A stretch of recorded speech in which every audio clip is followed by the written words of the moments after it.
अपने आप बदलाव नहीं होगा, फिर परमेश्वर दुखों को भेजेगा कि ये खुद प्रार्थना नहीं कर रहा तो शायद मैं दुखों को भेजूं तो तब ये मेरी तरफ मुड़े। और यही कारण है आज बहुत सारे लोग दुखों में हैं कि परमेश्वर ये चाहता है कि ये मेरी ओर मुड़े, ये बेदारी का हिस्सा हूं, ये प्रार्थना करें, ये मेरी ओर आए ताकि मैं इनकी जिंदगी में बड़े काम करूं। जब आपकी लाइफ में आपको लगेगा कि अब एक भी रात में निकाल नहीं सकता, अगली सुबह आपकी जिंदगी की सबसे खूबसूरत सुबह हो।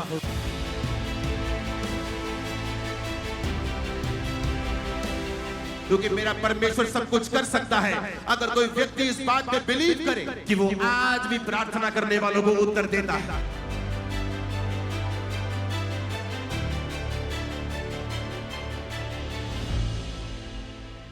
आज जो वचन मैं आपको दे रहा हूं ये शायद मेरी जिंदगी का one of the most important word है जो आज इस मीटिंग में मैं आपके साथ शेयर करने वाला हूं।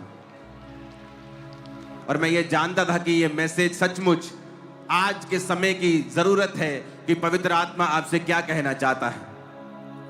अगर एक बच्चा आपका घर का, आपकी बच्ची किसी चीज में फंस जाए, खेलते खेलते कहीं अपना सिर अटका बैठे, कहीं बाजू अटका बैठे, और जब आप उसे देखते हैं फटाफट उसे छुड़ाने लगते हैं, क्योंकि आप एक माँ हैं, आप एक बाप हैं, आप एक भाई हैं, आप एक चाचा हैं, एक ताया हैं, आपके दिल में है ओह बच्चा ये बंधन में चला गया, इसको छुड़ा देते हैं।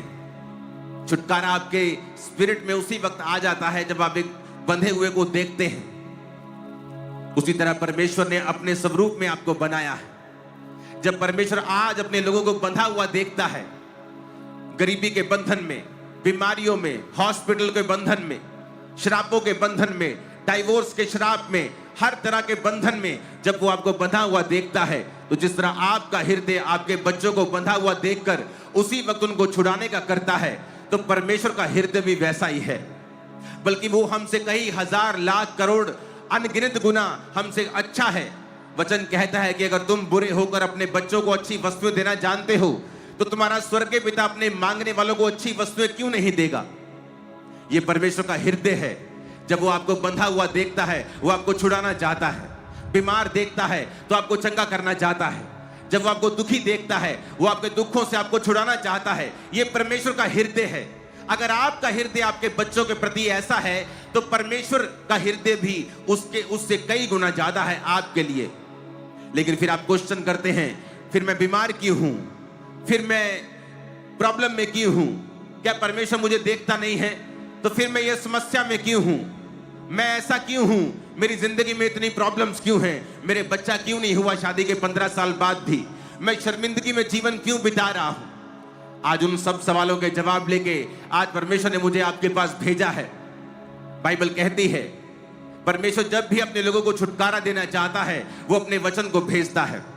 बाइबल कहती है उसने अपने वचन को भेजकर अपने लोगों को चंगा किया है।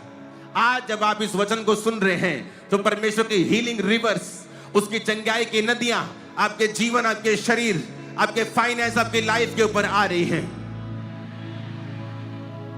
बाइबल कहती है निर्गमन 2 उसकी 23 से 25 आयत के अंदर जब लिखा है, बहुत दिनों के बीतने पर मिस्र का राजा मर गया, इजरायली कठिन सेवा के कारण लंबी लंबी सांस लेकर आहें भरने लगे, पुकार उठे, उनकी दुहाई जो कठिन सेवा के कारण हुई वो परमेश्वर तक पहुंची।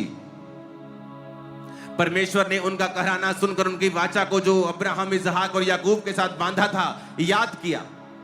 वचन कहता है इजरायली लोग जब मिस्र की गुलामी में थे तो वहां पर मिस्र के राजा ने उन्हें तंग करना शुरू किया और अलग अलग तरह के गारे के, ईंटों के कामों से उन्हें दुखी कर दिया।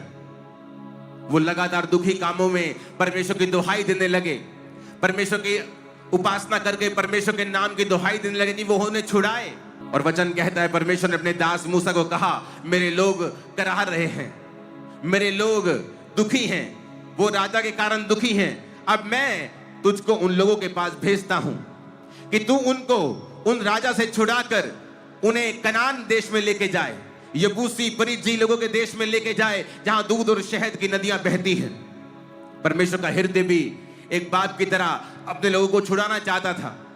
लेकिन अगर आप छूटना चाहते हैं तो आज आपको कुछ नहीं करना, सिर्फ एक काम के अलावा आपको परमेश्वर के नाम के ऊपर और उसके वचन के ऊपर भरोसा रखना है। आपको वो सुनना है जो परमेश्वर का आत्मा आपसे कह रहा है। आपको वो ध्यान से बातें सुननी है जो परमेश्वर का आत्मा आज आपसे बोलेगा। जब भी लोगों ने कहा, जब लोगों ने प्रार्थना की परमेश्वर में छुड़ा, परमेश्वर ने अपने दास मूसा को भेजा उन्हें छुड़ाने के लिए। परमेश्वर ने उनके दुखों को इस्तेमाल किया। वो लोग जब मिस्र की गुलामी में थे तो अपनी गुलामी में कंफर्टेबल हो गए थे। परमेश्वर ने कहा ये लोग कंफर्टेबल हो गए हैं और उस भविष्यवाणी के अनुसार लड़ाई नहीं लड़ रहे कि 400 वर्ष के बीतने पर मैं तुमको इस देश से आजाद कर दूंगा। फिर परमेश्वर ने राजा के दिल में डाला कि वो उन्हें दुखी करे। कई बार आपके दुख आपको नाश करने के लिए नहीं होते, बल्कि आपके दुख इसलिए होते हैं कि उन दुखों में आप परमेश्वर की दुहाई दे सकें। अगर आप ये बात नहीं समझते हैं और दुखों में परमेश्वर के करीब नहीं जाते हैं, आप कभी भी छुटकारा नहीं पा सकते हैं। वो चाहे बीमारियों से हो, चाहे वो दुखों से हो, चाहे वो कलेशों से हो, डिप्रेशन से हो, गरीबी से हो, श्रापों से हो, आप छुटकारा नहीं पा सकते। परमेश्वर कई बार दुखों का इस्तेमाल करता है। मेरी जिंदगी में परमेश्वर ने दुखों का इस्तेमाल किया। मैं एक हिंदू घराने से हूं। अब मेरे दादाजी इनकम टैक्स के बहुत बड़े ऑफिसर थे और जब उनको कैंसर हुआ तो लोग उनके घर में प्रार्थना करने के लिए आते थे। तो मैं बोलता था कि मैं हिंदू हूं, मेरे घर में कभी दोबारा प्रवेश मत करना, नहीं तो मैं तुमको पीटूंगा, क्योंकि तुम लोग गोरों के धर्म को यहां फैलाना चाहते हो। और मेरे दादाजी की जब डेथ हुई उसके बाद एक डॉग ने मुझे काटा और मैं मेंटली अपसेट हो गया। और फिर दुखों ने और बीमारियों ने और डिप्रेशन ने, सीवियर डिप्रेशन कि भांग की टिक्कियां खा के भी, ओवर नशा करके भी डिप्रेशन से मुक्ति नहीं मिलती थी। सुसाइड करने तक आ चुका था। और परमेश्वर ने मेरे उस दुख को इस्तेमाल किया और फिर उसी वॉलंटियर को मेरे घर में भेजा। उस सिस्टर ने कहा जाओ उस घर में प्रचार करो। वॉलंटियर ने कहा नहीं, मैं वहां नहीं जाऊंगी, वो पास्टर को बहुत बुरा बोलता है, मैं उस घर में नहीं जाऊंगी। उसने कहा नहीं, परमेश्वर का आत्मा कह रहा है जा वहां प्रीच कर, क्योंकि परमेश्वर की कोई योजना है उस घर में। और जब वो आए और मेरा घमंड टूट चुका था, क्योंकि बीमारी और डिप्रेशन के कारण न्यूरोलॉजिस्ट डॉक्टर्स के पास, क्योंकि मेरी फैमिली में बहुत सारे डॉक्टर्स भी हैं, डॉक्टर्स के पास जा जाकर, जगहों में जा जाकर मेरा दम घुट चुका था और मैं अपने लाइफ में गिव अप कर गया था। जब परमेश्वर ने मुझे छुआ, उस बहन ने और उस भाई ने मेरे लिए प्रार्थना की और एक करंट मुझे लगा और मुझे मालूम हुआ कि वाकई में यीशु मसीह जीवित परमेश्वर है। वो 16 अगस्त 2004 रात को 8 बजे के करीब जब मैंने चर्च को देखा, बाइक पे गया और मैंने परमेश्वर के नाम को ग्रहण किया, मेरा पूरा जीवन बदल गया। मुझे मालूम हुआ जब बाइबल मिली कि जो बाइबल पढ़ना शुरू कर, और जिस दिन ईसाई धर्म नाम का शब्द तो बाइबल में पढ़ लेगा, उस दिन बाइबल पढ़नी बंद कर देना, क्योंकि यीशु मसीह किसी धर्म या जात को तेरे बदलने नहीं, वो तेरे जीवन को बदलने के लिए आए हैं। मुझे समझ आई, परमेश्वर का पीछा मैं करने लगा। समझ आनी शुरू हुई कि परमेश्वर ने कोई धर्म नहीं बनाया, उसने मुझे बनाया। और पाप ने मेरे जीवन में मुसीबत को पैदा किया, बीमारियों को पैदा किया।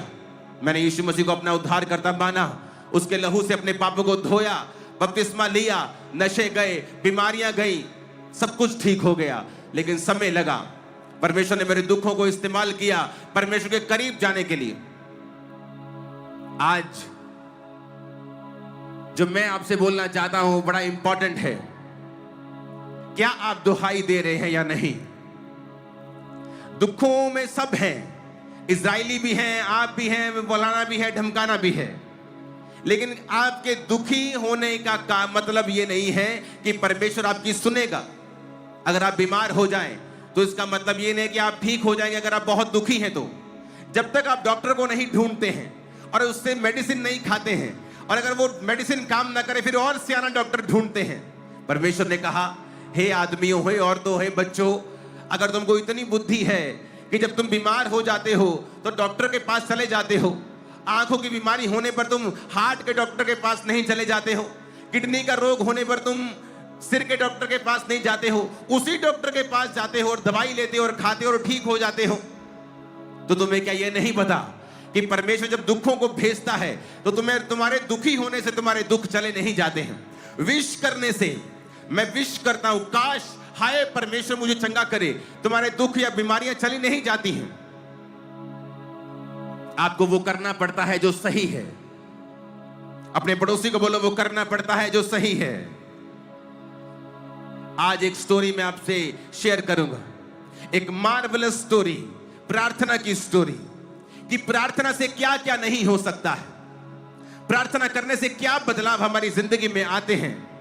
जिस तरह इस्राएलियों ने जब दुहाई दी तो परमेश्वर ने अपने दास मूसा को कहा, मैंने वो दुहाई सुनी है, मैं इस्राएलियों को कहना सुनता हूं मूसा, उनकी दुहाई, उनका रोना, उनकी पीड़ा मेरे कानों तक पहुंची है। अब मैं तुझे भेजता हूं, जा उन लोगों को बता कि मैंने तुम्हारा कहराना सुना है, तुम्हारे आंसू मैंने देखे हैं, और मैं तुमको अब कनान के देश में लेके जाऊंगा और अपने वायदे को जो अब्राहम, इसहाक और याकूब के साथ बांधा था पूरा करूंगा। बाइबल कहती क्योंकि वो प्रार्थना कर रहे थे। जब पौलुस जो शाऊल था अंधा हुआ तो वचन कहता वो प्रार्थना कर रहा था। जब वो प्रार्थना कर रहा था परमेश्वर ने अपने दास को कहा, हनन्याह उस गली में जा जो सीधी स्ट्रेट कहलाती है, वहां पे देख एक तरसुस वासी शाऊल का पूछ, क्योंकि वो देख प्रार्थना कर रहा है। क्योंकि जब आप प्रार्थना करते हैं आप परमेश्वर के हृदय को परिवर्तित कर देते हैं। ये बात है 1900 ईस्वी की। एक बच्चा एक स्ट्रिक्ट फैमिली में पैदा होता है जो क्रिश्चियन फैमिली थी। अगर आप मूसा की जिंदगी को देखेंगे तो मूसा उस घराने की औलाद था, उसका बाप भी लेवी वंश का था और उसकी मां भी लेवी वंश की थी। अगर आप मूसा की हिस्ट्री को देखेंगे तो जब भी आप राइट कोई चीज करते हैं आपका रिजल्ट हमेशा राइट होता है। अब यहां पर एक फैमिली है जो बड़ी गरीब है, बड़ी पुअर फैमिली है, लेकिन क्रिश्चियन है और स्ट्रिक्ट फैमिली है। उनके घर में एक बच्चा पैदा होता है, उसका नाम रखा जाता है इवान रॉबर्ट्स। जब वो बच्चा पैदा होता है तो उसको सिखाया जाता है, जब वो 10 साल तक उसको strict disciplined life, quite life उसको सिखाई जाती है। और उसके घर में रूल होता है कि रात को तू प्रार्थना करेगा और बाइबल वर्स को याद करके तू सोएगा। जब तक तू बाइबल वर्स को याद नहीं करेगा हम तेरे को, तू सोएगा नहीं। तो उस घर में जो एक पुअर फैमिली है, मजदूरी करते थे वो, और मजदूरी भी कहां, कोल माइंस में। ये इंग्लैंड के साथ देश है वेल्स जो यूनाइटेड किंगडम का हिस्सा है, और इस तरह मजदूरी वो करते थे। आपकी स्क्रीन पे वो आ रहा होगा। और ये मजदूर जो होते थे ये कोल की खदानों में, कोयले की खदानों में होते थे। इनके घर में बच्चा पैदा होता है, उसका नाम इवान रॉबर्ट्स रखते हैं और उसको सिखाते हैं कि बेटा डिसिप्लिन्ड लाइफ जीनी है, प्रार्थना वाली जिंदगी जीनी है। और रोज बाइबल वर्स को वो याद करता था। जब वो 11 साल का था उसके पिता का बहुत बड़ा एक्सीडेंट होता है और उनको टांग पर चोट लग जाती है कोल माइन के अंदर। तो उस बच्चे को अपनी फैमिली की हेल्प करने के लिए सारे कुछ छोड़कर काम पे लगना पड़ता है। जब वो 11 साल का था, जब वो 11 साल का था वो काम पे चला जाता है और डोर बॉय बन जाता है। जो दरवाजे पे छोटू, आप बोलते ना छोटू वो चाय ले आ, ए छोटू ये कपड़ा दे आ, ये छोटू कपड़ा मार गाड़ी पे, वो वाला छोटू बन जाता है। और उसके बाद वो अपनी फैमिली की हेल्प करने लगता है। जब वो 13 साल का था और उसे स्पिरिचुअल चीजों में इंटरेस्ट होने लगा, क्योंकि वचन कहता है कि जब तू अपने बच्चों को छोटे होते ही मेरी लाइन पे चलाएगा, जब वो बड़े हो जाएंगे तो उससे पीछे नहीं हटेंगे। जब वो 13 साल का था उसे परमेश्वर की आत्मा में इंटरेस्ट आने लगा और वो जब चर्च गया तो एक दिन पास्टर ने कहा हर संडे चर्च आया करो, क्या पता जिस दिन तुम नहीं आए उस दिन पवित्र आत्मा ने अगर चर्च विजिट किया हो तो उस दिन पवित्र आत्मा उतर आया और तुम चर्च में ना हुए तो क्या होगा। ये बात उसके दिल को छू गई। जब ये बात उसके दिल को छुई तो उसने कहा अब मैं हर संडे चर्च आऊंगा। कोल माइन से काम करके थका हारा वो चर्च में जाता था, चाहे वो जितना भी एग्जॉस्टेड होता था, शरीर में थका हुआ होता था, लेकिन वो चर्च में जाता था। जब वो 20 साल का हुआ, जिस कोल माइन में वो काम करता था वहां पे एक बड़ा एक्सप्लोजन हुआ, एक बड़ा धमाका हुआ और उसकी जिंदगी बड़ी मिरेकलसली बच गई। इस चीज ने उसे बड़ा छुआ कि देखो मैं मर सकता था यहाँ पे आसानी के साथ, लेकिन परमेश्वर ने मुझे बचाया क्योंकि मैं प्रभु के साथ जुड़ा हुआ हूं। उसका विश्वास परमेश्वर में और बढ़ता गया। 24 साल की उम्र में उसको इच्छा हुई कि मैं परमेश्वर के कामों को करूंगा और उसने जॉब को छोड़ के लोहार का काम करने लगा अपने अंकल के साथ। जब वो 25 साल का हुआ उसके अंदर परमेश्वर के विजन आने लगे कि तू वेल्स कंट्री, जिसकी पॉपुलेशन उस समय कोई 20 लाख के करीब थी, और उसे दर्शन आने लगे कि 1 लाख लोग उसके सामने लिखा हुआ नंबर आता था कि तू इतने लोगों को वहां पे बचाएगा।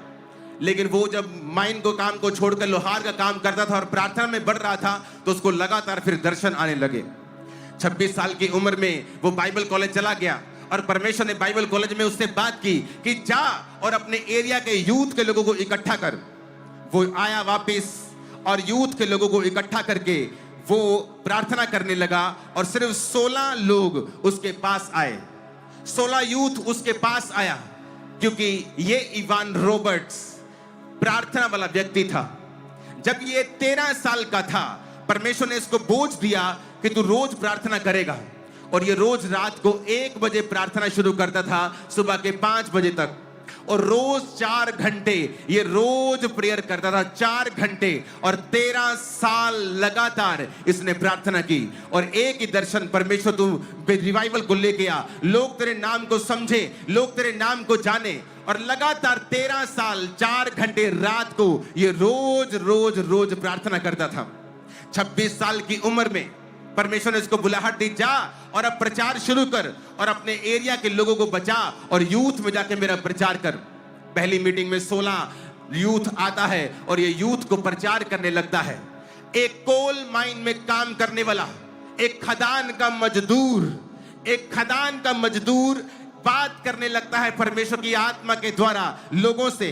और ये उसके पास कोई बहुत फैंसी सरमन्स नहीं थे, उसके पास कोई बहुत बाइबल की बड़ी डीप थ्योरी उसके पास नहीं थी। सिर्फ वो पवित्र आत्मा का भेजा हुआ जन था, और दूसरा वो एक प्रार्थना करने वाला व्यक्ति था। रातों रात घुटनों पर रहकर वो एक प्रार्थना करने वाला व्यक्ति था, क्योंकि उसकी माता पिता ने उसकी जो परवरिश की थी वो बड़ी स्ट्रिक्ट क्रिश्चियन फैमिली थी, जो संडे को चर्च जाना भूलते नहीं थे, चाहे वो कितने भी गरीब थे। कोल माइन में काम करते करते उसके पिता को इंजरी हो गई, उसका बेटा काम पे लगाना पड़ा जब वो 11 साल का था, लेकिन चर्च जाना फिर भी वो भूलते नहीं थे। परमेश्वर के साथ जुड़े हुए व्यक्ति और प्रार्थना करने वाले व्यक्ति। उसके बाद जब वो आया लोगों के सामने, उसने कहा, मैं तुम्हें फैंसी सरमन देने के लिए नहीं आया हूं, बस 4 बातें मैं तुमसे कहना चाहता हूं। पहला, अपने पापों को मान लो। जितने भी पाप तुम्हारी जिंदगी में हैं, उनका अंगीकार करके तुम परमेश्वर के साथ जुड़ जाओ, ताकि परमेश्वर के सामने से तुम्हारे लिए विश्रांति से भरे हुए और शांति से भरे हुए दिन आए। कहता दूसरा, हर उस हैबिट को छोड़ दो जो डाउटफुल है, जो तुम्हें लगता है कि परमेश्वर की आज्ञा से तुम्हें दूर कर रही है। चाहे वो शराब का पीना हो, चाहे वो व्यभिचार हो, चाहे वो गलत संगति हो, चाहे बॉयफ्रेंड गर्लफ्रेंड के चक्कर हो, उन सब कामों को कहता छोड़ दो। कहता तीसरा, कहता उसी वक्त पवित्र आत्मा की बात को सुनो जब वो तुमसे बात करता है, उसी वक्त उसको डिले नहीं करना।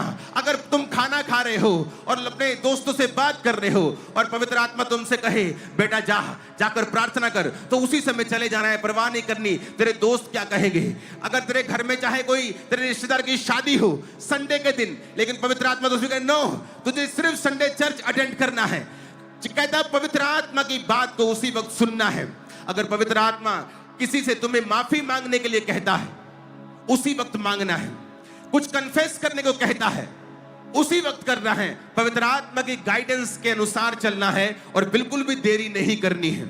वो कोई पाप छोड़ने के लिए कहता है, कोई गलत आदत छोड़ने के लिए कहता है, अपने माँ बाप को सॉरी बोलने के लिए कहता है, किसी को सॉरी बोलने के लिए कहता है, अपने पास्टर से बात कर इस बात में, वो बोलता है, कहता है उस बात में देरी मत करना। चौथा पॉइंट उसने कहा कि पब्लिकली क्राइस्ट को कन्फेस करना। उसने कहा तुम जब यीशु मसीह को मानते हो तो पब्लिकली इस बात के बारे में बताना, इस विश्वास को सीक्रेट में मत रखना। 4 पॉइंट्स का सिंपल मैसेज उसने दिया और परमेश्वर ने उसकी जिंदगी में काम करना शुरू किया। जब 4 पॉइंट्स का मैसेज लोगों ने सुना, यूथ ने सुना, क्योंकि एक देश में अगर 5% लोग भी हाई लेवल के नशेड़ी हो तो पूरा देश ही नशेड़ी गिना जाता है। एक स्टेट में जब 5% ही लोग नशा करने वाले हो, पूरे स्टेट का नाम बदनाम होता है कि ये तो स्टेट ही नशेड़ियों का है जी। उस देश में परमेश्वर ने उसे एक आंकड़ा दिया, 1 लाख लोग, सिर्फ 20 लाख लोगों के 1 लाख, 20 लाख से हल्का सा कम थे वो, तो इसका मतलब 5% लोग थे वहां पे जहां जो बहुत ही पाप में थे और अत्यधिक अंधेरे में थे। जब उसने प्रीच करना शुरू किया तो वहां पे जो न्यूज रिपोर्टर्स थे, वहां पे जो मेन न्यूज चैनल उसका नाम था द वेस्टर्न मेल, उस न्यूज़पेपर में अलग अलग तरह के स्पोर्ट्स के कॉलम्स आते थे कि आज ये व्यक्ति आ रहा है, आज ये क्रिकेट हो रहा है, आज ये फुटबॉल का मैच है। लेकिन जब उसने प्रीच करना शुरू किया और लोगों ने क्राइस्ट को एक्सेप्ट करना शुरू किया और 1 लाख लोग 1-1.5 साल के अंदर अंदर बचा दिए गए उस देश में। बेदारी ने पूरे देश को घेर लिया, न्यूज चैनल्स के ऊपर ये आने लगा। आज इतने लोगों ने तौबा की, आज इतने लोगों ने क्राइस्ट को अपना जीवन दिया। जो बड़े बड़े उस न्यूज पेपर के बड़े बड़े जो रिपोर्टर्स थे वो पास्टर्स के संग जाने लगे मीटिंग्स में और मीटिंग की सारी जानकारी वो लिखते थे। आज इस जगह पे मीटिंग हुई और इतने लोगों ने क्राइस्ट को अपना जीवन दिया और परमेश्वर ने अजीब काम करने शुरू कर दिए। बेदारी पूरे एरिया में हिट कर गई, यूथ परमेश्वर का काम करने लगा, वो वर्शिप करने लगे, वर्शिप में रोते थे, चिल्लाते थे, परमेश्वर की स्तुति करते थे, आराधना करते थे। कोई उनको मैड मैन बोलता था, कोई पागल आदमी बोलता था, कोई बोलता था ये दिमाग इनका खराब हो गया है। लेकिन उस एरिया में इतना काम हुआ कि उस एरिया के सारे बार्स, सारे पब बैंकरप्ट हो गए क्योंकि वो सारे लोगों ने शराब पीना बंद कर दिया और पब्स में जाना बंद कर दिया। उन पब्स ने, जिन न्यूज़पेपर्स की मैं बात कर रहा हूं वो क्रिश्चियन न्यूज़पेपर्स नहीं थे, वो वहां के सेकुलर न्यूज़पेपर थे। इसका मतलब वो सब धर्मों को मानने वाला न्यूज़पेपर था। इसका मतलब ये नहीं कि वो क्रिश्चियन न्यूज़ दे रहा है तो शायद वो क्रिश्चियन होगा, एक्साइटेड हो गया होगा कि मेरे धर्म का काम हो रहा है, लेकिन ऐसा नहीं था। वो एक सेकुलर न्यूज़पेपर था और वो लगातार छाप रहा था कि रिवाइवल हिट कर चुका है वेल्स को। वेल्श रिवाइवल 1904 और 5, 1904 और 5 का वेल्श रिवाइवल वो लिखा हुआ न्यूज़पेपर के ऊपर आता था। आज इतने लोगों ने तौबा की, आज इतने लोगों ने क्राइस्ट को अपना जीवन दिया। शराब पीनी बंद कर दी लोगों ने। पब्स ने रिटन डॉक्यूमेंट लिखा, पब्स और बार के मालिकों ने अपने लेटर हेड्स के ऊपर लिखा और कंप्लेंट की कि जब से इस व्यक्ति ने इस शहर में प्रचार करना शुरू किया है हमारे पब्स बंद हो गए हैं, हम बैंकरप्ट हो गए हैं, क्योंकि जो लोग शराब पीने के लिए हमारे पास आते थे वो सारे चर्च जाने लगे हैं।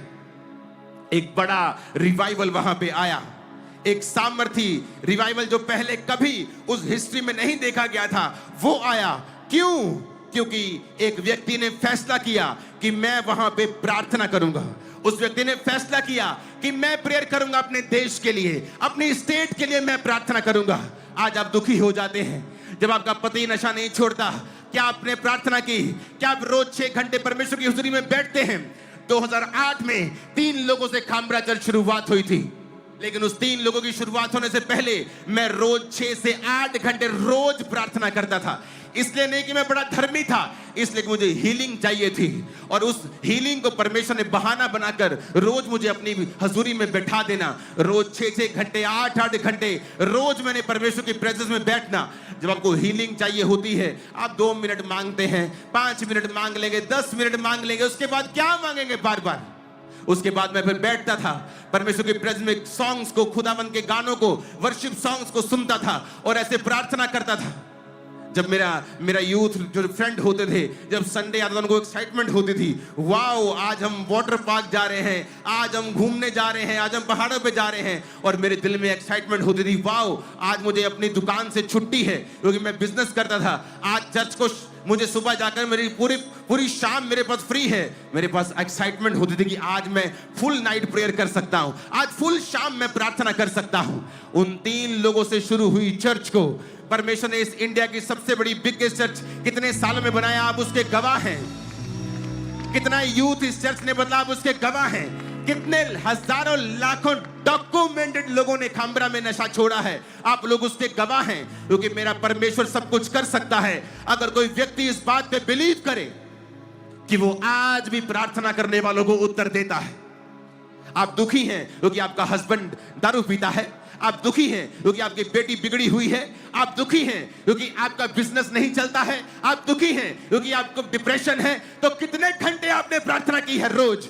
दुखी होने से आप ठीक नहीं हो जाएंगे, दुखी होने से आप आजाद नहीं होंगे जब तक आप दुहाई नहीं देंगे परमेश्वर के नाम की, जब तक आप फैसला नहीं करेंगे आज से मैं रोज घुटनों पर जाकर परमेश्वर के सामने बैठूंगा। क्योंकि उसका वचन कहता है, मेरे प्रिय भाइयों, दृढ़ रहो, हियाब बांधो, क्योंकि तुम जानते हो मसीह में की गई मेहनत कभी व्यर्थ नहीं जाती। कितनी मेहनत की आपने अपने देश के लिए। आज पास्टर्स जो इस दुनिया के सबसे लोनली लोग होते हैं, सबसे ज्यादा स्ट्रेस्ड कोई काम है तो वो पास्टर्स का होता है, और उनको प्रार्थना करने की जरूरत होती है। वो फैंसी सरमन से लोगों को बचा नहीं पाएंगे, वो फैंसी सरमन देके लोगों के हृदय को परिवर्तित नहीं कर पाएंगे। उनको घुटनों के ऊपर सरमन को पैदा करना होगा, उन्हें घुटनों में आना होगा, हाथों को उठाना होगा, रात रात परमेश्वर की दुहाई को देना होगा। रातें लोगों के सोने के लिए हैं, क्रिश्चियन लोगों के बनने के लिए हैं, हमारे सोने के लिए रातें नहीं होती हैं। मैं अपने पिछले मसीह जीवन के 21-22 साल में चंद रातों को जानता हूं जब मैं फुल नाइट सोया हूंगा। मुझे याद नहीं, अब मैं याद कर रहा हूं तो मुझे याद नहीं मैं किस रात को फुल नाइट सोया था।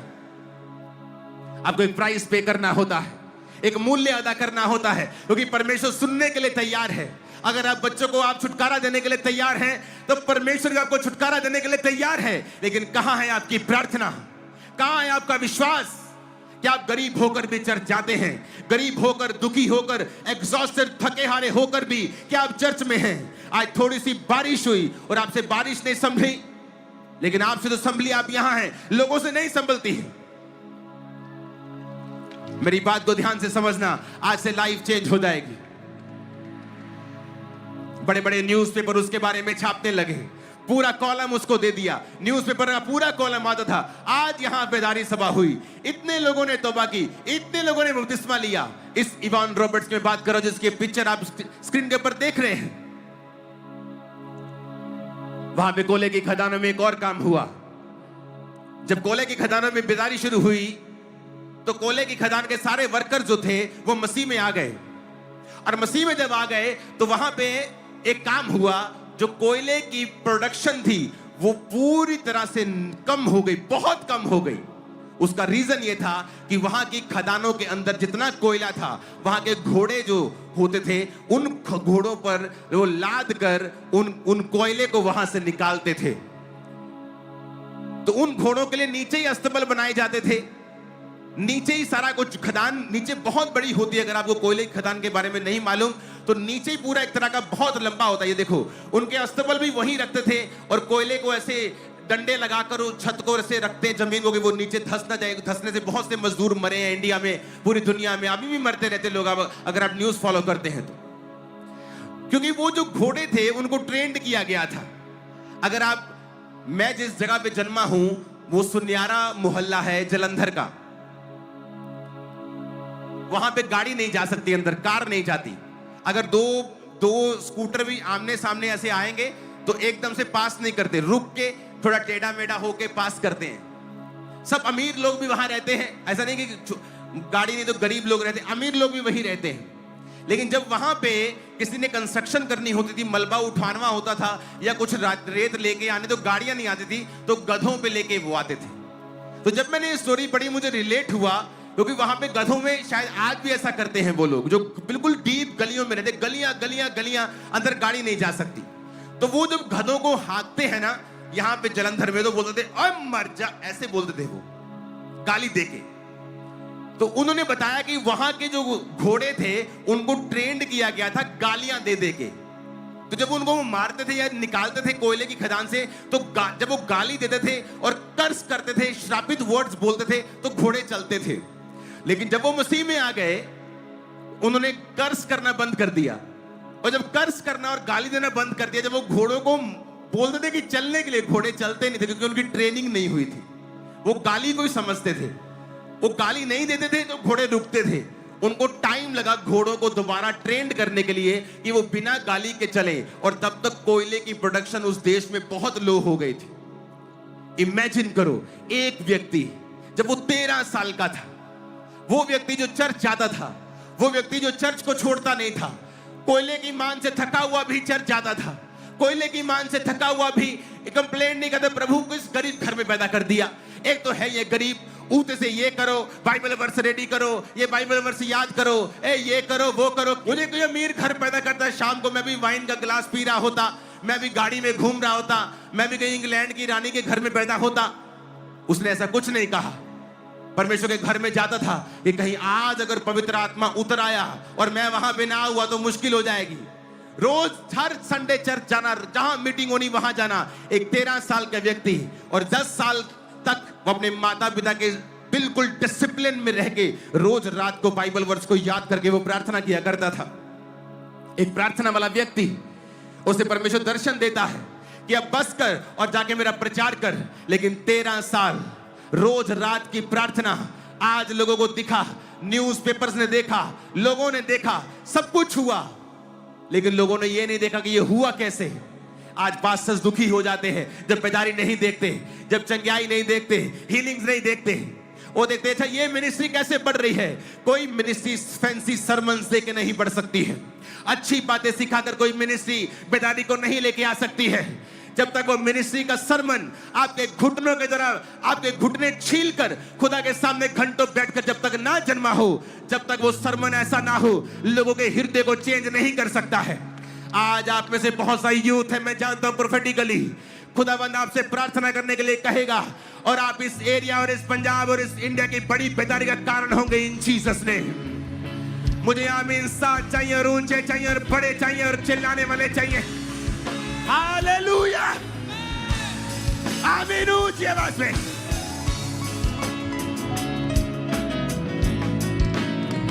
सात बार आमीन बोलो ऊंची आवाज में।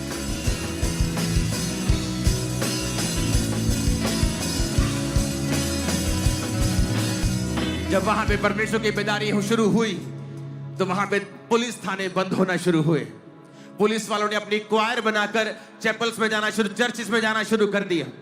वहां पे एक रिवाज था कि जब वहां पे पुलिस में कोई क्राइम केस नहीं आने लगा तो वहां पे एक रिवाज था कि वहां की कोर्ट्स जो थी वो बंद होने लगी। क्योंकि कोर्ट्स में एक रिवाज था कि जब जज वहां पे आता था और कोई क्रिमिनल केस वहां मौजूद नहीं होता था तो उस एरिया और डिस्ट्रिक्ट की पुलिस जज को व्हाइट ग्लव्स देती थी। जब जज व्हाइट ग्लव्स पहनता था तो ये इस बात का संकेत होता था कि मेरी डिस्ट्रिक्ट जो है वो क्राइम फ्री हो चुकी है। तो जब एक दिन ऐसा हुआ कि कोई क्रिमिनल केस नहीं आया, पुलिस आई, जज को उन्होंने वो पहनाया, व्हाइट वाला ग्लव्स पहनाया। जज ने अनाउंस किया कि ये डिस्ट्रिक्ट क्राइम फ्री है। तो थोड़े थोड़े दिनों में फिर ऐसा होने लगा। एक समय आया जब क्रिमिनल केस आने बंद हो गए, वहां की कोर्ट्स को बंद करना पड़ा, पुलिस थानों को बंद करना पड़ा, पुलिस वाले क्वायर में शामिल हो गए। एक व्यक्ति जिसने परमेश्वर के हुक्मों को समझा, लाखों को चेंज कर दिया। आज मैं आपको एक बड़े लाखों की भीड़ के रूप में नहीं देख रहा हूं, मैं किसी एक से बात कर रहा हूं जो फ्यूचर में लाखों और करोड़ों को बचाने वाला है आप लोगों। मैं किसी एक से बात कर रहा हूं जिसके द्वारा उसका घराना बचाया जाएगा इसी साल और अगले साल। मैं किसी एक से बात कर रहा हूं जिसकी प्रार्थना के द्वारा उसका परिवार सारे श्रापों से छुड़ाया जाएगा। मैं किसी एक से बात कर रहा हूं जो अपने जीवन के सारे श्रापों से मुक्त होने वाला है इस प्रार्थना और इस वचन के द्वारा। आमीन ऊंचा चाहिए चर्च। Hallelujah, hallelujah. एक व्यक्ति की प्रार्थना ने पूरे देश को बदल दिया। पब्स को बंद कर दिया, थानों को बंद कर दिया, कोर्ट्स को बंद कर दिया। और ये सब छापने वाले न्यूज़पेपर से जो सेकुलर थे। और आप कहते हैं परमेश्वर मेरा वीजा क्यों नहीं दे रहा। वो तू कह रहा है मैं तेरे द्वारा देशों को बदल दूंगा और तू अपने जीवन के बदलाव के बारे में रो रहा है। तो अपने जीवन के बारे में रो रहा है, मेरे बच्चा नहीं है, और परमेश्वर कह रहा है मैं लाखों लाखों बच्चे तेरे द्वारा बचाऊंगा। जब मैं बीमार था प्रभु से कहा प्रभु मैं बीमार हूं तो लोगों के लिए प्रार्थना कैसे करूंगा। प्रभु ने कहा था जिस नल से पानी निकलता है वो खुद भी सूखा नहीं रहता। मैं बीमार था जब मैंने लोगों के लिए बीमारी के लिए प्रार्थना करनी शुरू की थी। लोग हील होते थे, मैं बीमार वापस जाता था। लेकिन प्रभु का वचन पूरा हुआ, जिस नल से पानी निकला लोगों के लिए वो नल भी सूखा नहीं रहा। और मुझे भी खुदा ने हील किया समय आने पर, और आज तक वो हीलिंग बरकरार है। 100%, 200% हो गया हूं अब मैं। क्या आप प्रार्थना करने वाले व्यक्ति हैं? अगर नहीं, आप कुछ नहीं कर पाएंगे। आप विश करते रह जाएंगे, आप काश काश करते रह जाएंगे, आपके जीवन में कोई बदलाव नहीं होगा। वो अपने वचन से बाहर नहीं जाता। उसने कहा है तू मुझे पुकार तो मैं तुझे उत्तर दूंगा, मैं तुझे छुड़ाकर ऊंचे स्थान पे रखूंगा जब तू मेरे नाम को जान लेगा, जब तुम मुझसे प्रेम करेगा।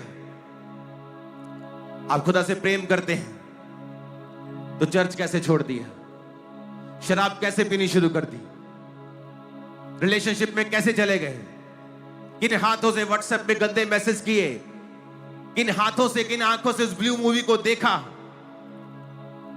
आज सोशल मीडिया ने आपकी जिंदगी बर्बाद कर दी। पाप आपके हाथों में ही है। झट नंगे लोगों को आप देख सकते हैं 2 सेकंड के अंदर। पास्टर्स भी इससे इफेक्टेड हैं, आज बहुत सा यूथ इससे इफेक्टेड है। कैसे बदलाव होगा जब शैतान इतने आधुनिक हथियारों के साथ आपकी जिंदगी में काम कर रहा है? जब तक आप तौबा नहीं करेंगे, हर डाउटफुल हैबिट को आप छोड़ेंगे नहीं, जब तक आप परमेश्वर की आत्मा की बात को उसी वक्त से सुनना नहीं शुरू करेंगे। अगर वो कहता है मेरे बेटे आज से इस जीवित चर्च में जाना है, मेरी बेटी आज से तुमने 4 घंटे प्रार्थना करनी है, अपने आप बदलाव नहीं होगा। फिर परमेश्वर दुखों को भेजेगा कि ये खुद प्रार्थना नहीं कर रहा तो शायद मैं दुखों को भेजूं तो तब ये मेरी तरफ मुड़े। और यही कारण है आज बहुत सारे लोग दुखों में हैं कि परमेश्वर ये चाहता है कि ये मेरी ओर मुड़े, ये बेदारी का हिस्सा हूं, ये प्रार्थना करें, ये मेरी ओर आए ताकि मैं इनकी जिंदगी में बड़े काम करूं। एक हेबराइड्स रिवाइवल है स्कॉटलैंड में। पैगी स्मिथ 84 साल की एक अंधी औरत, और जिसको अर्थराइटिस भी था, और उसकी बहन क्रिस्टिन स्मिथ 82 साल की। उनके दिल में एक बोझ आया कि लोग यूथ चर्च अटेंड क्यों नहीं करता, और वो रोज अपने घर में क्वार्टर में रोज 10 बजे रात से लेकर 4 बजे सुबह तक वो रोज प्रार्थना करती थी।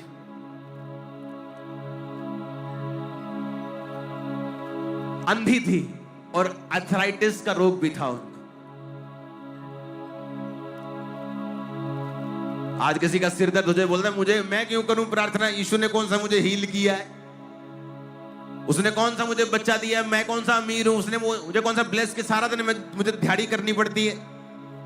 प्रार्थना करी उसने 6 घंटे रोज। एक दिन अचानक से उन्होंने एक पास्टर को इनवाइट किया जिसका नाम डंकन कैम्पबेल था, और उनके घर में एक रात्रि सर्विस होती है, और उस रात्रि सर्विस में परमेश्वर इतना लोगों को छूता है कि वो सर्विस के बाद एक बेदारी शुरू होती है। उस पूरे आइलैंड में लोग उसके घरों की ओर आना शुरू होते हैं, रातों को चर्च लगनी शुरू होती है, लोकल पुलिस स्टेशन में प्रार्थनाएं शुरू होनी हो जाती हैं, बार्स बदल जाते हैं प्रार्थना सभाओं में, क्राइम बहुत हद तक उस देश में, उस आइलैंड में खत्म हो जाता है 2 औरतों की प्रार्थना के द्वारा। और हम बिना प्रार्थना के सोच रहे हैं कि परमेश्वर हमारी जिंदगी में बड़ा काम करे।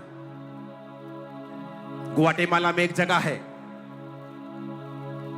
एल्मोलोंगा।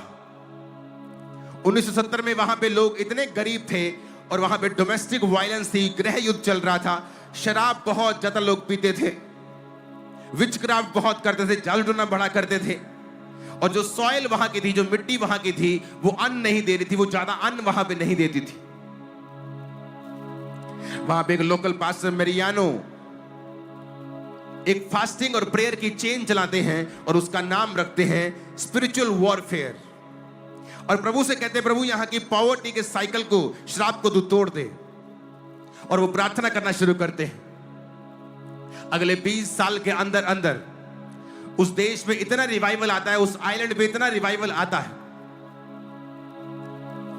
कि वहां पे 4 प्रिजन्स पूरी तरह से खाली हो जाते हैं। लास्ट प्रिजन बचता है, उसे भी एक दिन ऑफिशियली क्लोज करके उसे कम्युनिटी हॉल में बदल दिया जाता है। वहां की सॉइल पे परमेश्वर इतनी कृपा करता है कि वहां की सब्जियां दुनिया की सबसे बड़ी सब्जियों में आज एक कहलाती है। अगर आप वहां की सब्जियां देखेंगे, वो देखो लोगों ने हाथ में पकड़ी है, वो असली गाजर है, एआई पिक्चर्स नहीं है, आप देख लेना वहां पे, आप इसको सर्च करना। वो देखो हाथ के, पूरे हाथ के बराबर गाजर, और वहां पैदारी शुरू होती है। उसके बाद उसको वो छोटे से आइलैंड पे इतनी सब्जी रोज आती है कि वो मिलियंस ऑफ डॉलर्स में रेवेन्यू करना शुरू होते हैं, और पूरा पॉवर्टी का और गरीबी का साइकिल परमेश्वर 20 सालों के अंदर उस पैदारी में तोड़ के रख देते हैं। कारण एक पास्टर डिसाइड करता है, आओ फास्टिंग करते हैं और प्रेयर करते हैं। आज का क्रिश्चियन कहां है? वो टीवी के सामने बैठा है, वो नेटफ्लिक्स के सामने बैठा है, वो शादियों में मगरूर है, बिजी है, काम धंधे में लगा हुआ है। लेकिन ये चीजें आपको छुड़ा नहीं सकती। उसे छुटकारा चाहिए, लेकिन वो जानता नहीं छुटकारा होगा कैसे। अगर रोने से छुटकारा हो जाता तो दुनिया को कोई भी आदमी मरता ना। अपने जवान हस्बैंड को मरता देके फिर वो औरतें रोती और उसको बचा लेती, लेकिन ऐसा होता नहीं है। अगर एक अंधी औरत की प्रार्थना से पूरा आइलैंड, पूरा वो एरिया बदल सकता है। वहां के जेल्स बंद हो सकती हैं, एक जेल को बंद करके कम्युनिटी हॉल में बदल दिया जा सकता है। तो आप क्या प्रार्थना नहीं कर सकते? जब लोग मेरे पास आते हैं, मेरी फैमिली में ट्रबल है, मैं बोलता हूं प्रार्थना करो। मुझे लगता है कि प्रार्थना मतलब प्रभु से एक बार बोलेंगे प्रभु जी करो कुछ। प्रार्थना मतलब प्रार्थना करो 2 घंटे, 3 घंटे, 4 घंटे, 5 घंटे, 6 घंटे, 8 घंटे। कब? रोज। जब तक रिजल्ट नहीं आता रोज करो। मैंने सालों प्रेयर की। अपनी लाइफ का बिगेस्ट ब्रेक थ्रू पाने से पहले मैंने 10 साल रोज प्रार्थना की, और किसी किसी दिन 8 घंटे भी की। इसलिए नहीं कि मैं बड़ा धर्मी हूं, इसलिए कि मुझे छुटकारा चाहिए था। परमेश्वर ने मेरे दुखों को इस्तेमाल किया। मेंटली अपसेट के अटैक्स में बाइबल पढ़ना जरूरी होता था, क्योंकि दुष्ट आत्मा मुझे छोड़ के चला जाता था जब बाइबल पढ़ता था। इसी कारण से नया नियम 5-6 दिन में, 4 दिन में पूरा पढ़ लेता था। आज मुझे बाइबल याद है, बाइबल के वचनों की नॉलेज है। इसलिए नहीं कि मैं धर्मी था और बाइबल को खोज रहा था, इसलिए कि मैं दुखी था और परमेश्वर ने मुझे इस दुख में सिखाया बाइबल पढ़ना। लेकिन आज जब बाइबल में पढ़ता हूं, मैं दुखी हूं इसलिए नहीं पढ़ता हूं, वो मुझे आदत डाल दी परमेश्वर ने बाइबल पढ़ने की। प्रार्थना इसलिए नहीं करता, मुझे छुटकारा चाहिए, मैं छुटकारा पा चुका हूं, लेकिन आज मुझे आदत है घंटों प्रार्थना करने की। और यही बेदारी का कारण है। मेरी बेदारी का कारण कोई इंतजाम नहीं है, लेकिन खुदा की प्रेजेंस जब आपके साथ होती है, जब आप प्रार्थना करने वाले व्यक्ति होते हैं, आप समझते हैं कि आपको प्रेयर के लिए कॉल किया गया है। बाइबल में परमेश्वर ने कहा मेरा घर प्रार्थना का घर कहलाएगा। चर्चिस को प्रार्थना का घर परमेश्वर ने बोला गया है। लेकिन आज वो क्या बन चुके हैं? व्यभिचार का अड्डा, चोरी का अड्डा, पुलपट के ऊपर एक दूसरे को छीलना, एक दूसरे के ऊपर तोहमतें लगानी, एक दूसरे को नीचा करना। कहां गया हमारा प्रेम कि होली स्पिरिट की बात को सुनना है, तौबा करनी है, पापों को खत्म कर देना है, गंदी आदतों को खत्म कर देना है, होली स्पिरिट को सुनना है, पब्लिकली क्राइस्ट को कन्फेस करना है। 4 पॉइंट्स ने पूरा देश बदल दिया। क्या नहीं कर सकता खुदा? क्या नहीं कर सकता? जब आपकी लाइफ में आपको लगेगा कि अब एक भी रात में निकाल नहीं सकता हूं, अगली सुबह आपकी जिंदगी की सबसे खूबसूरत सुबह होगी। जब आपको लगेगा कि नहीं ये हल नहीं हो सकता, medically it is impossible, naturally ये इम्पॉसिबल है, एक दिन आएगा जब आप बड़ा मिरेकल देखेंगे। अगर आप खुदा के साथ लगे रहेंगे, खुदा के साथ जुड़े रहेंगे, जो राइट है वो करेंगे। कब राइट करेंगे? जब सब कुछ अच्छा चल रहा है, तब तो हर बंदा राइट कर सकता है। एक लेवी घराने का पुरुष एक लेवी घराने की औरत के साथ तब शादी करता है जब वो मोस्ट डिप्रेस्ड टाइम था, इजरायली हिस्ट्री का द मोस्ट डिप्रेस्ड टाइम, जब राजा उनको बिल्कुल दुखी कर रहा था, तब मूसा पैदा होता है। आप अच्छा करें तब, जब सब कुछ अच्छा चल रहा है वो तो सब कर सकते हैं, लेकिन जब आपकी लाइफ का डिप्रेस्ड टाइम है, क्या तब भी आप राइट थिंग करने के लिए तैयार हैं? जब आपकी लाइफ में मुसीबतें हैं और तब भी आप सही चीज करने के लिए तैयार हैं, तो याद रखना आपके छुटकारे की शुरुआत हो चुकी है। वो गरीबी से छुटकारा, शर्मिंदगी से, श्रापों से, ट्रबल से। डैनियल की लाइफ में बड़ा बंधन कि उसको पकड़ के लेके जाते हैं, अब तू हमारे राजा के अधीन रह के उसके दरबार में आया करेगा। इतने डिप्रेस टाइम में भी कहता मैं वही खाऊंगा जो बाइबल कहती है, जो बाइबल नहीं कहती मैं वो नहीं खाऊंगा, चाहे मुझे मरना पड़े। और हम कहते हैं आज मैं दुखी था, आज मुझे मेरा वीजा फिर से 7वीं बार रिजेक्ट हो गया, मैं शराब पी के आया हूं घर, और मैंने अपनी गर्लफ्रेंड से बात भी की है, क्योंकि आज मैं दुखी था, आज मैं दुखी थी। मैंने 7 घंटे टीवी देखा है, मैंने प्रेयर भी नहीं की 3 दिन से। क्यों? क्योंकि मैं दुखी थी। आप जब दुख में सही चीज नहीं करते हैं, वो दुख लंबा चलता है, पीढ़ी दर पीढ़ी फिर आगे चलता है, क्योंकि परमेश्वर आपको छुटकारा तभी देता है जब आप वचन पूरा करते हैं। उसने कहा मैं यीशु नाम से कोई दुनिया में बड़ी चीज नहीं कहता, यीशु नाम से भी एक चीज बड़ी है, वो है मेरा वचन।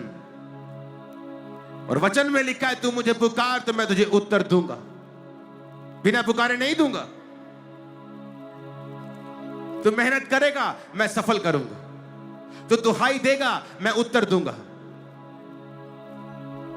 और आज लोग आधे घंटे की प्रार्थना को दुहाई समझ बैठे हैं,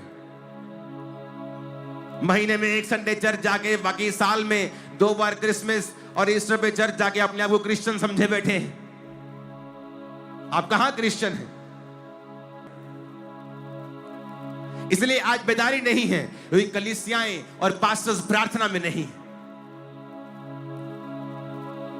जब ये चर्च बड़ी हुई और चर्च में 500 लोग आने लगे, तो परमेश्वर ने कहा चाहे तेरी चर्च बढ़ जाए और तुझे विजिट करनी पड़ती है, लेकिन प्रार्थना का समय कम नहीं होना चाहिए। मैंने अपने लोगों को समझाया कि देखो पहले तुम मेरे पास 100 लोग थे, मैं सबके घर में महीने में 1 बार आ जाता था, अब मेरे पास 500 लोग हैं। अगर आप सब बोलोगे मैं 1-1 बार आपके महीने में घर आऊं, तो मैं प्रार्थना नहीं कर पाऊंगा। अगर मैं ही प्रार्थना नहीं कर पाऊंगा तो आपके जीवन में क्या काम करेगा परमेश्वर? मैं आपको तो खुश कर लूंगा, लेकिन परमेश्वर को प्रसन्न नहीं कर पाऊंगा, उसकी मर्जी पूरी नहीं कर पाऊंगा। और शायद हो सकता हम इन्हीं 500 लोगों में रह जाएं और बड़ी बेदारी फिर ना आए। लोगों ने मेरी बात को समझा और कहा पास्टर जी आप प्रार्थना करें, हम आपके लिए प्रेयर करेंगे, हमें जरूरत नहीं है। प्रार्थना की, मेरी प्रार्थना का समय कम नहीं हुआ, बेदारी आई। वो बेदारी आज दुनिया ने देखी है। आज हम वर्ल्ड के लिए एक एग्जाम्पल है कि 40 डिग्री हो या -1 हो या बारिश हो, ये कैसी चर्च जो लाखों में बैठी रहती है बिना रुके थके, बारिश आंधी तूफान कोई मतलब नहीं। जो कलीसिया घुटनों से जन्मेगी, प्रार्थना से जन्मेगी, वचन से जन्मेगी, और वो वचन जो आपने परमेश्वर की हुजूरी में लिया है, जो आपने प्रीच करने के लिए नहीं पढ़ा, जो आपने रियल में खुदा की आत्मा से लिया है, वो लोगों के हृदय को परिवर्तित करता है। जाओ और यूथ ग्रुप्स बनाओ, वे विचार के लिए नहीं, लड़के लड़कों के साथ, लड़कियों लड़कियों के साथ, और करो प्रार्थना रातों रात। चर्चिस नाइट प्रेयर्स को रखें अपनी चर्चिस के अंदर, फास्टिंग प्रार्थना को रखें 10-10 दिन, 7-7 दिन करें प्रार्थना परमेश्वर के सामने, रखें अपना जीवन पवित्र परमेश्वर के सामने, फिर देखें क्या नहीं होता है। 8 साल के अंदर, 2008 से लेके 2014 तक 6 साल के अंदर मैंने 8 जगहें बदली हैं चर्च की, क्योंकि जिस जगह को मैं लेता था वो लोगों से भर जाती थी। फिर मैं बड़ी जगह, डबल जगह लेता था, बोलता अब मैं यहां पे सुखी रहूंगा। 1 साल में वो भरती थी, उससे डबल जगह, अब यहां ठीक रहेगा, 1 साल में भरती थी। 6 साल के अंदर मैंने 8 जगहें चेंज की हैं। जिस जगह फिर मैं आया वहां पे 50-100 एकड़ जगह मौजूद थी। मुझे मालूम था अगर मैं 5 एकड़ में भरूंगा मुझे अगली जगह जाने की जरूरत नहीं, परमेश्वर 10 एकड़ और दे देगा, और वहां पे वो 70-80 एकड़ में चर्च लगता है, जो 10 बाय 10 के कमरे से शुरू हुआ था। वो सब कर सकता है, उसके पास ताकत है, कुव्वत है, पर वो अपने वचन से बाहर नहीं जाता। वो कहता तू प्रार्थना कर, मैं तेरी सुन के बड़ी कठिन कठिन बातें तुझे समझाऊंगा जिन्हें तू अब नहीं समझता, अभी नहीं समझता। तू मुझे पुकार तो मैं तुझे उत्तर दूंगा। अपना मुकदमा मेरे सामने लड़ो, अपना प्रमाण मुझे दो, बाइबल कहती है। लेकिन हमने ऐसा नहीं किया, हम बस रोते रहे, पास्टर्स को तंग करते रहे कि पास्टर्स हमारे लिए प्रार्थना करें। उसकी प्रार्थना तब काम करेगी जब तुम परमेश्वर के साथ सही तरह से जुड़े हुए होगे। अगर तुम्हारे कनेक्शन टूटे हुए हैं, पास्टर की प्रेयर तुम्हारे जीवन में काम नहीं आएगी। वो तुम्हें कुछ देर के लिए सुरक्षित रख लेगी कि तुम तौबा कर सको, तुम्हें कुछ देर के लिए पापों से मन फिराने के लिए प्रेरित करती रहेगी, लेकिन तुम्हारी जिंदगी में संपूर्ण छुटकारा तभी आएगा जब तुम परमेश्वर के साथ मेल मिलाप कर लोगे।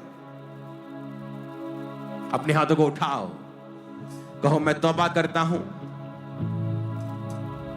मेरी बात को सुन लो, यूथ, अपनी जिंदगी की तबाही का कारण आप खुद ही होंगे अगर आप पाप में रहेंगे तो।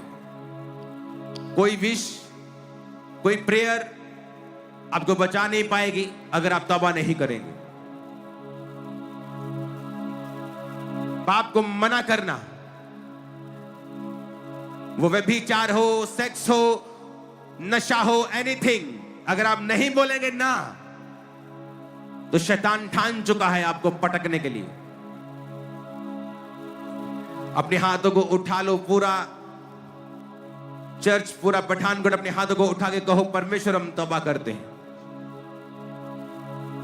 और अपने अपने गुनाहों को ऊंची आवाज में मानो कि पिता, इस गुनाह को हम नहीं करेंगे। अपने लहू से यीशु मसीह हमें धो और हमारे पापों से हमें आजाद कर।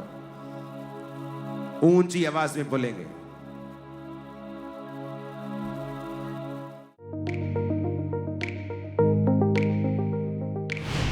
परमेश्वर के दास के द्वारा दिए गए जीवित वचनों और गहरे आत्मिक भेदों को जानने के लिए आप हमारे YouTube चैनल को अभी सब्सक्राइब करें और बेल आइकन को दबाना ना भूलें, ताकि हर एक नई अपडेट और अनाउंसमेंट सबसे पहले आप तक पहुंच सके।